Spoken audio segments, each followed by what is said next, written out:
For your safety, please stand behind the yellow line. Please stand on the line. On the line. Okay. Hi.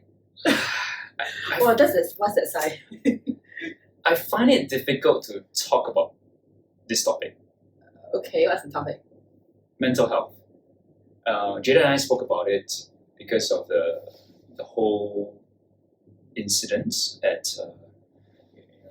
the unfortunate incident that happened at River Valley, the alleged murder case.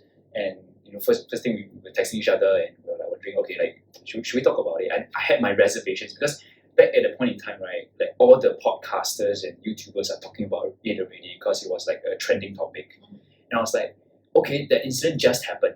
Back then, we still don't know the details. Actually, even until today, we still don't know many details. We know a bit more, but back then, the news just broke.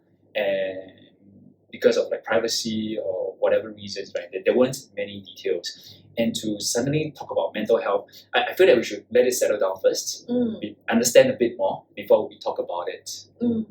So for the background of this incident that we are talking about, for those that's not aware, is that was it 2 weeks ago, right? I think, right? So in one of the schools in Singapore, there was an incident of a student being stabbed and subsequently then passed away, right? Right. Then there was another student that A 16-year-old holding an axe. So it seems to be an act of murder. Yeah. The case is still ongoing. Yeah, the case is still ongoing, so we don't know. But however, as a result of that situation or that incident, a lot of people and news articles started coming up about how mental health, what kind of role does mental health play for students in Singapore? So I wanted to say that mental health is an important topic. We should definitely talk more about it. I just don't want to jump onto the bandwagon, so to speak. Yeah. Like, it's... And then apart from saying mental health is important, what else can we contribute to the conversation? Is what's on my mind. Okay. Yeah, as I was thinking through this topic. Okay. So I tried to read out, do my research. I guess you can never be too ready to talk about it, which is also a way of encouraging people. Like you should talk about it, whether you feel ready or not. Why do you find it difficult to talk about it? Why do you find mental health difficult to talk about? I'm wondering what else is there to say besides saying mental health is important. Maybe because I don't see, like, there has to be next steps after that. Okay, so let's raise awareness. Mental health is important.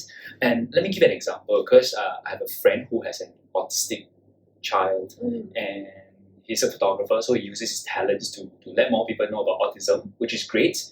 And then I said, oh yeah, we have an exhibition coming out. It's going to raise awareness. And he said, what's next after raising awareness? And this is coming from someone who has an autistic son. So that hit me. It's like, okay, like what else? Okay, we raise a lot of awareness, feel good about it, hashtag, post it on social media. What else is there? There has got to be something more, I feel, which is why I want to bring this up to you, Jada, because I want to hear from your perspective as a coach. Like, what else is there to do? We all know mental health is important. There's hotlines, there are avenues they can reach out to, and there's definitely more attention, which is a good thing.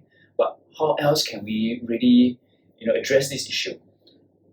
You're asking me a big question over there. Okay, so let's just say first that I'm not psychologically trained. I'm not like an expert on mental health or anything, right? But if you were to maybe let's learn together as we talk through this conversation. So now whenever people say mental health, I think the first few things that comes to mind is maybe like people who are mentally unsound, unwell, bipolar. That falls under mental health. Schizophrenia, that's also under mental health, and that's like maybe you could say an extreme of unwell, right? Mentally unwell. Clinical cases, you need to see a cases. Doctor for those. Yes, right. And there's professional help for those, right? Yeah. However, on the other side of the spectrum, I think where majority of people would experience this in their day-to-day life would also be perhaps feeling stress. Okay. As a result of stress, maybe your mind is overworked, you feel burnt out. That's also mental health. Okay. And I'm glad that the term mental health is now being used more widely to cover those areas as well. Because we're always dealing with that stress or things not going well in life, but there's no term for it. So when you can give a word to it, we can talk about it more easily. Yes, yes, because I mean, if I was thinking about it, last time when I was a kid growing up, if you think of people saying, oh, like, oh, she's like mentally unwell, you would immediately associate like IMH. Stigma. Right? The person's crazy, or they're crazy. Something's wrong with them, right? But actually, it's not true. There's a whole spectrum of things that people experience on the day-to-day life that, if not dealt with, could also lead to mental stress, which then could lead to even more severe issues or severe problems like maybe depression. And that's where maybe suicide or thoughts of having suicide will kick in, right? So I think first is the awareness that there is a whole broad spectrum of mental health areas to look at, and that we all on a day-to-day basis experience them too. Okay, so back to because now it's been talked about in schools, right? So I just want to bring up this headline that I see on Channel News Asia. So it says, with school counselors, it's really hit or miss. And the whole article, it's a very long article, I'll put it in the show notes. And it's about behind the challenge of safeguarding students' mental health. And they have like several interviews with people who are anonymous or like with their names changed, talk about their experience with going for counseling. And of course, this is specific to schools. Adults go for counseling, of course. But when it comes to school children, students, the experiences vary. Like they are positive experiences, but at the same time, because it's hit or miss, you might go to. It's not easy to be a counselor, and I'm sure they receive some level of training. But being in the line of coaching, which is different from counseling, but being in the line of coaching yourself, like, do you agree that there are different skill levels, experience of the counselor or the coach in this case, and it might be inadequate? It's not about putting in numbers, right? Because Education Minister Chan Chun Sing said there will be more counselors, but it's not just about just having many counselors out there. Does it really help in the situation? I don't have an answer to that. I guess the very first point you brought up was about like creating awareness, right? And then you led on to say, okay, so what's next after awareness? I think the awareness simply provides the space for people to give voice to things that we don't know. So the more we talk about things, the more awareness we begin to build, then it becomes easier, like you said, to talk about it. And once you can talk about it, then things are not suppressed, right? And then maybe we can come up with solutions to it. So to your answer, to your question about like having more counselors and all that, I don't know if in the long run it will help. But I think now that it's kind of like a dark hole, right? A dark cave.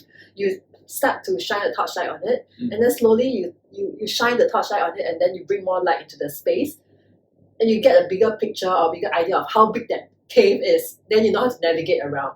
I think where we are at right now in the society when it comes to mental health is that we're just starting to switch on that torchlight. We haven't begun to shine the torch on like all the different parts of society or even on this area to understand how big of an issue this really is for us. Okay, and I think I think there are definitely more conversations around it, so which is a good thing. Of course, the stigmas that exist at some level, and at the same time, of course, awareness is important. I'm not saying that awareness is not important, but at the same time, it can go concurrently. You build awareness, and then you build the avenues. You build the ways that different people can seek help. Yeah, you know, so we are recording this at Golden Mount. And at the same time, sorry, just one more point. At the same time, right, there is a point of view that there is not enough awareness.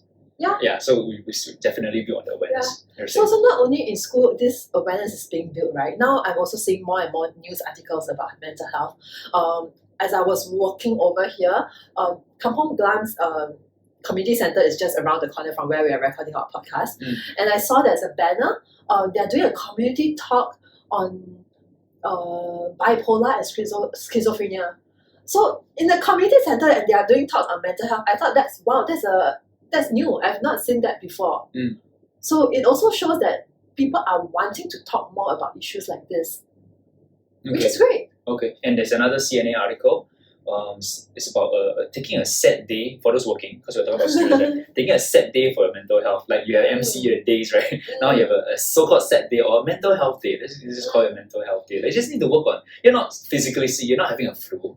You just even if for a breakup, some people might think, you take MC you take leave to deal with a breakup. Isn't that frivolous? But hey, what if it's really hurtful for you and you can't work well because of that? You need to really process it. You need some time. So my take here is, right, it's about changing the way we view life and the way we relate to ourselves. Okay, so let me explain a little bit what I mean by that, right? A lot of times we are conditioned, or as we grew up, we are taught to think positive, right? You don't cry, you don't show that you're sad, you don't, people ask you how you are, then most of us usually say we are fine, we are good, right? We are great. We don't tell them that, hey, there's something really, I don't feel well today, I don't feel good. But right now, I think where society is slowly changing is being able to acknowledge that, hey, there's bad days too. And it's okay. It's okay to have bad days.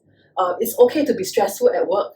It's okay to sometimes fail in school, right? It's not about that picture perfect, being picture perfect. That with I don't know. I think a lot of us were brought up with the need to always be picture perfect. Okay, so it's still hard, right? I mean, back to students example. Later on, I'll give the adults one. So for them, they could be holding CCA positions in school, and then if you go and seek help, and then that might affect, they might remove you from your responsibilities as a CCA leader. There's a perception that you are maybe not perfect, or you're not there. You have an issue, and having an issue is not a good thing. But having an issue is human.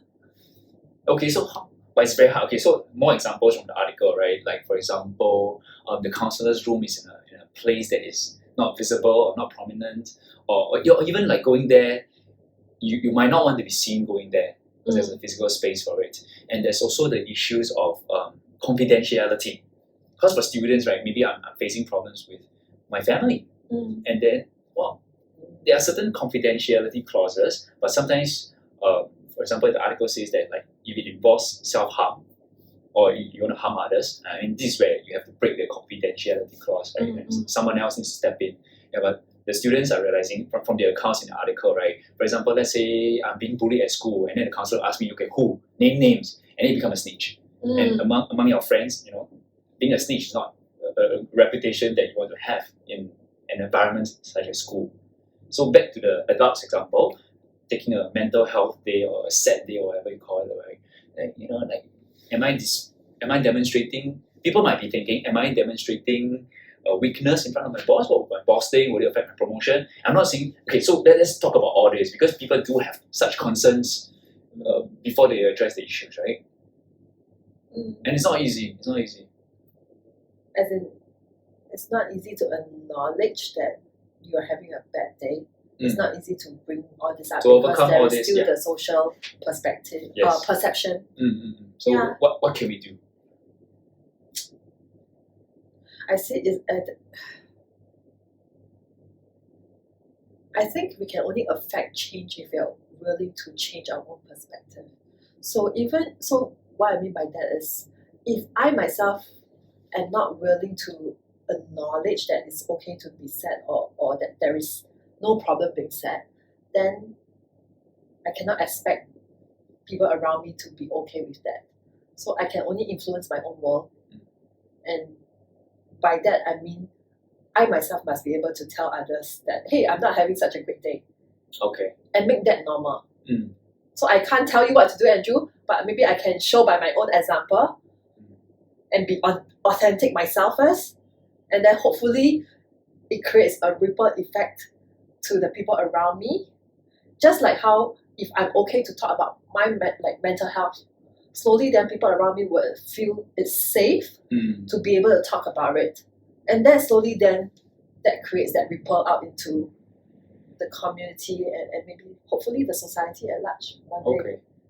So there's the whole macro environment, and you are saying that the whole society needs to come together, right? Not just the school, teachers, and all that, because the teachers they themselves are very stressed. They might need help with mental health. No, the teachers right? The teachers have to take care of the students' mental health, yes, but they themselves are also could be stressed out. So yeah, then we talk about having whole society come together. But sometimes that could be too large for any one person to handle. It's too large for anybody to handle. It is. So And it's not something that will happen like that overnight.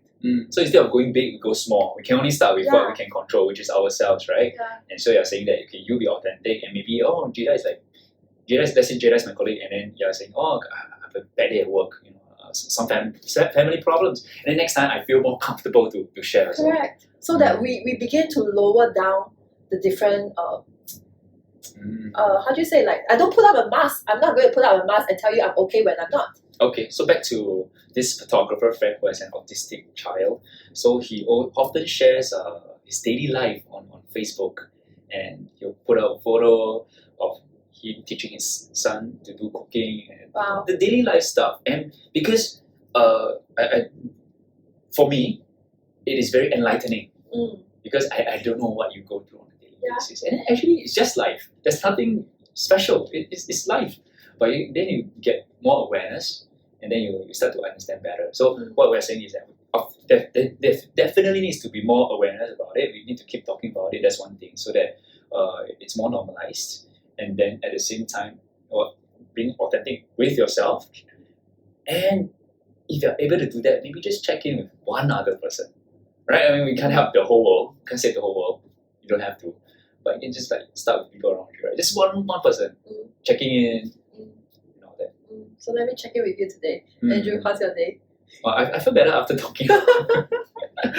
like it's good. It's therapeutic in a sense. Like I pull Jada in the room with me, right? It's like a therapy session, right? And talk it out. Talking it out always helps. Although we say, introvert, extrovert, extroverts talk it out. Introverts, they need to process. Yeah. But sometimes you just need to get some reality check.